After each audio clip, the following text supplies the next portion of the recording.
For this week's important development in bankruptcy, we are again at the U.S. Supreme Court because on Monday, the justices agreed to hear a second bankruptcy case in the term that will begin this coming October.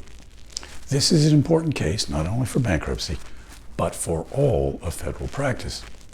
The issue revolves around Section 363M of the Bankruptcy Code, on which there is a big 6-2 circuit split. The Section 363M tells us this. It says that on appeal, the reversal or modification of an order approving a sale or lease cannot affect the validity of the sale or lease unless there was a stay pending appeal. The Second Circuit several times has said that that Section 363M is jurisdictional. And further, the Second Circuit said, because we lack appellate jurisdiction, we cannot review any aspect of the order approving a sale. Take this example.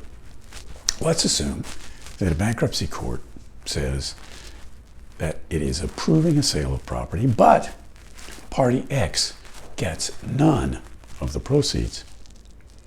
The Second Circuit would say, I guess, that we have no appellate jurisdiction, and we therefore cannot even reach the question of whether party X was entitled to some of the proceeds.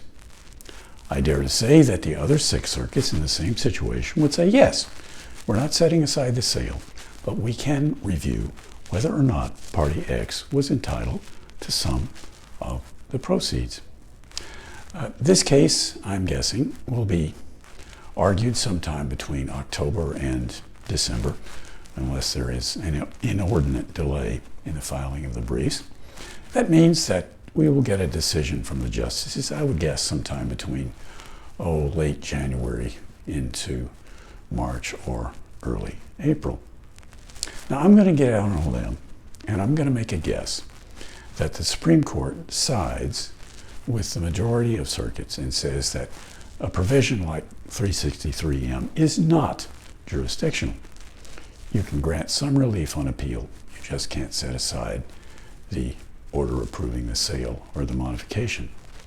And as I said, this is important throughout throughout federal practice, because there are dozens, perhaps hundreds of federal statutes that limit the relief that an appellate court can give on appeal. And if it's jurisdictional in all of those circumstances, then federal appellate courts have been ousted of a huge slice of what we think their appellate jurisdiction is.